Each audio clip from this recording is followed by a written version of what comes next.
월요일 뉴스 속 경제 시간입니다. 전 세계 20억 명에 이르는 사용자를 가진 인스타그램이 10대 청소년 가입자에게 전용 계정을 사용하도록 결정했습니다.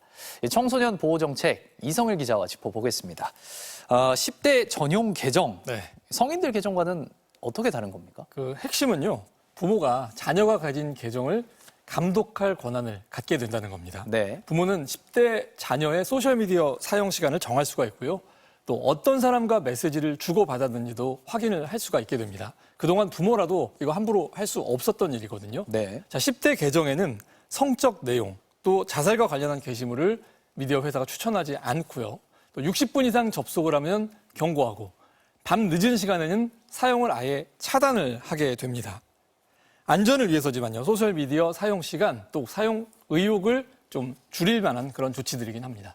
이게 자발적으로 어쨌든 조치를 하긴 했지만 그렇죠. 배경이 있더라고요. 네. 미국 정부, 의회, 학부모 단체들이 큰 압박을 했다면서요? 그렇습니다. 이 가장 최근의 사례는 바로 지난 주말에 있었는데요.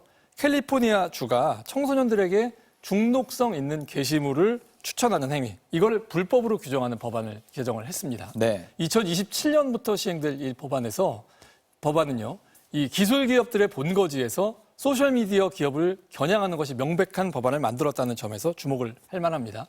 미국에서는 뉴욕 등 35개 주의회가 비슷한 내용의 법안을 논의하고 있거나 이미 통과를 시켰거든요.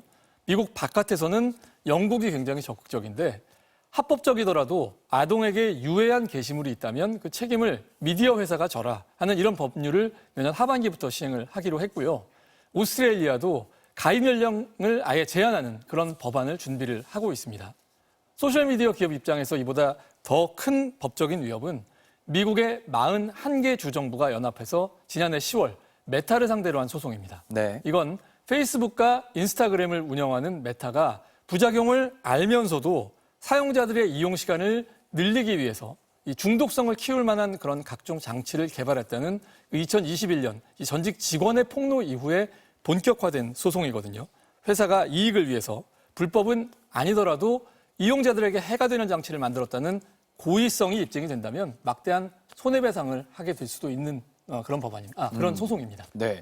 우리가 보통 미국은 좀 기업에게 좀 친화적이다. 그렇죠. 이런 이야기가 많잖아요. 그런데도 이 법안이나 소송이 이렇게 늘고 있다는 건 아무래도 어떤 소셜미디어의 부작용을 우려하기 때문일까요? 네. 그런 여론이 굉장히 큽니다. 네. 자, 미국 조사기관 퓨 리서치 조사에 따르면 청소년들이 부모 허락받고 소셜미디어를 써야 한다. 이런 주장에 82%가 찬성을 했거든요. 네. 왜 이런 얘기들이 생기느냐. 미국에서는 모르는 사람들과 성적 메시지, 사진을 주고받다가 나중에 이것으로 협박을 당하고 또 수치심에 자살하는 이런 성착취 사건에서 청소년들의 피해가 아주 심각했습니다. 네. 여기에다가 소셜미디어 사용이 10대 청소년, 특히 여성 청소년들의 정신 건강에 악영향을 줬다는 연구도 잇따라 지금 나오고 있거든요.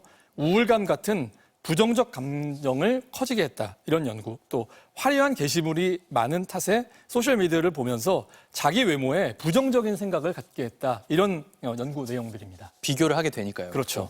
아무래도 소셜미디어 기업들은 반발을 크게 할 것 같습니다. 그렇습니다. 미국에서는 정부와 의회 요구에 일부 수용하는 듯한 그런 움직임들도 있거든요. 네. 자, 이번에 조치, 10대 전용 계정 만든 인스타그램도 그렇고요.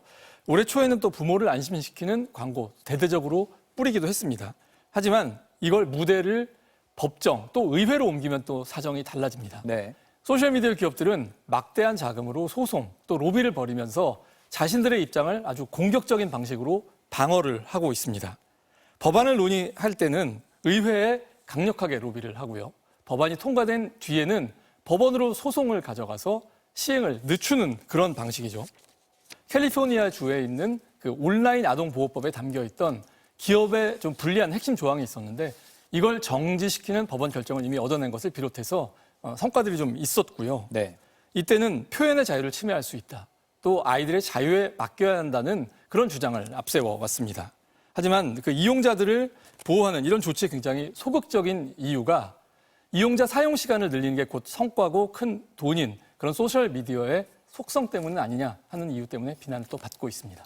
상대적으로 우리나라는 이런 논의가 활발하지 않은 것 같습니다. 그렇습니다. 우리 국회에도 청소년 보호하기 위한 법안들 여러 발의가 돼 있지만요. 이와 관련한 연구 또 논의는 모두 활발하지가 않은 상황이죠. 네. 자, 인스타그램의 이번 그 청소년 보호 조치는 미국, 영국, 캐나다, 또 호주에 우선 적용이 되고요. 유럽연합에는 올 연말까지 순차적으로 확대 시행이 될 예정입니다.